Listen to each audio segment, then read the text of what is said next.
I started to promote event in Vietnam because I did that before when I was in Australia. I was studying there, and I got really heavily into UK sounds, drum and bass. So when I came back here in 2007, there wasn't a lot of this kind of music.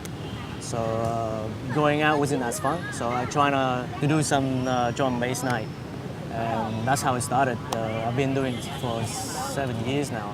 Generally, people that are trying to promote underground music are expats or Vietnamese that's been living overseas for a while. They come back and they're trying to change the scene here.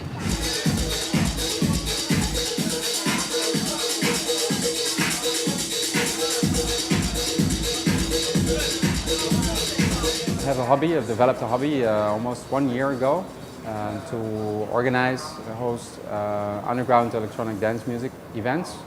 I was really, after 3 years or 2 years living here, missing this music.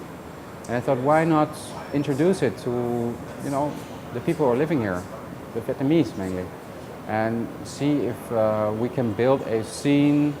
It doesn't have to be a big scene, but I want to share this with other people. I'm from Scotland, but I'm working in Hanoi, working for CAMA, which is the Club for the Appreciation of Music and Arts. CAMA's role has really always been to please itself, because CAMA is essentially a group of friends who have lived here for a long time and enjoy live music. And it's something that's missing from Hanoi. The Vietnamese music scene tends to be very polarized. You're in one camp or you're nowhere. So rock music is a big thing. So if you're into rock, and by that I mean a kind of metal style of rock, influenced by the likes of Aerosmith and Metallica, then there will be many bands who you will enjoy seeing in Hanoi. Independent music, apart from that, there's not much at all. Another part of the polarization is to experimental music. A lot of people who are professional musicians, trained musicians, studied at the Hanoi Conservatory of Music, a lot of them who are open-minded musically go into experimental music. The reasons for that are quite hard to explain probably, and I'm not sure I would know exactly why this happens. But it's certainly interesting that that's a style of music that has become quite common here, actually. Generally, the experimental scene is not that big. For noise and experimental, there's probably just a handful of people that does it. We have small community in Vietnam, like just 4 or 5 people who compose electronics music.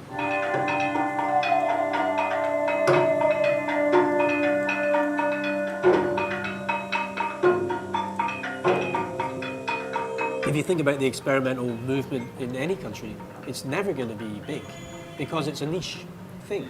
So it's pretty amazing that the experimental groups have got themselves on the map. I think the kids really want to get to know some new stuff, but the only thing is they don't know where or how to find it.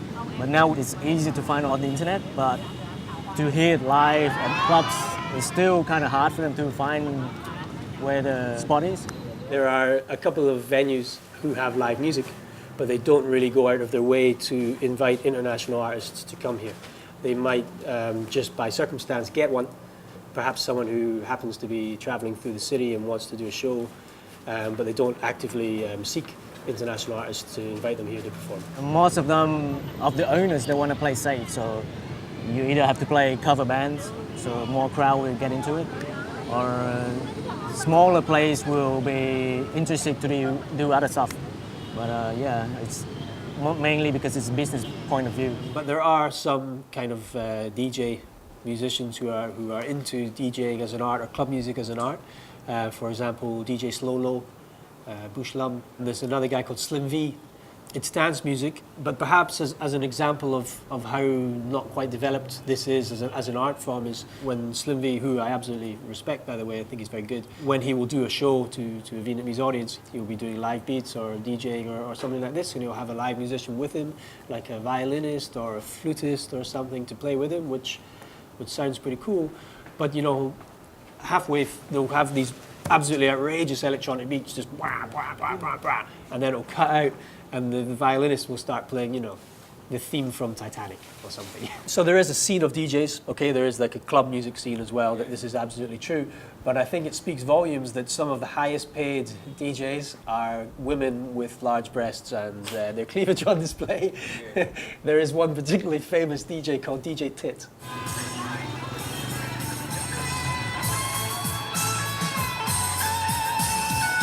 Another factor is in the culture.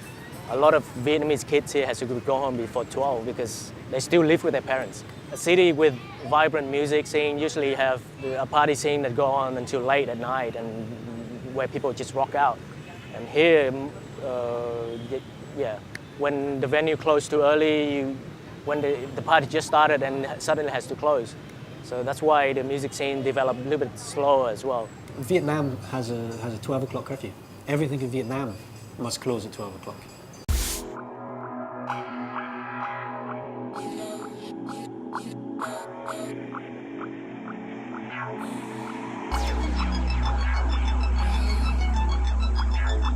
Ces 5, 6, 7, 8 personnes qui font de la musique dite expérimentale ici parlent tous anglais.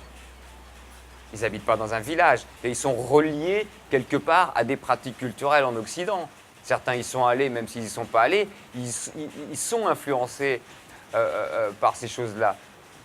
Pourquoi ça leur parle, je ne sais pas, je trouve ça formidable, mais ça va exister un peu partout. Donc les gens qui font de la musique expérimentale ici, ils développent le petit réseau qu'ils peuvent, mais en termes de fric, s'il y a du fric à se faire, il vient forcément, et c'est pareil pour l'art contemporain, il vient forcément de l'Occident.